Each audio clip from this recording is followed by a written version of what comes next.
வெற்றியை தீர்மானிப்பது கடவுளா? இரு நாட்டு படைகளுக்கு இடையே வெகு மும்முரமாக சண்டை நடந்து கொண்டு எதிரி நாட்டு படையிடம் கிட்டத்தட்ட தோற்றுவிட்ட நிலை.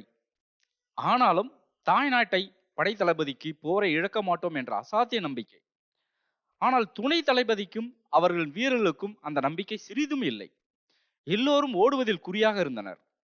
என்னதான் நம்பிக்கை இருந்தாலும் வீரர்கள் இல்லாமல் தனியாளா என்ன செய்ய முடியும்? கடைசி நாள் சண்டை. போர்க்களத்துக்கு போகும் வழியில் ஒரு கோயிலை கண்டார்கள். உடனே தளபதி வீரர்களை அழைத்து, வீரர்களே, நாம் ஒரு முடிவுக்கு வருவோம்.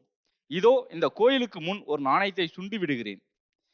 அதில் தலை விழுந்தால் வெற்றி நமக்கே, பூ விழுந்தால் தோற்பதாக அர்த்தம். இப்படியே திரும்பி விடுவோம்.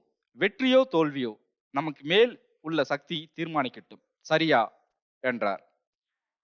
துணை தளபதியும் மற்ற வீரர்களும் நல்ல யோசனை, அப்படியே செய்வோம் என்றார்கள்.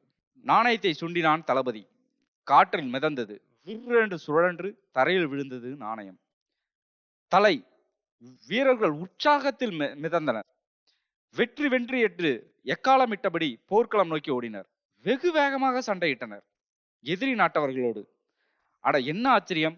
அந்த சிறிய படை எதிரி நாட்டின் பெரும்படையை வீழ்த்து விட்டது. துணை தளபதி வந்தான்.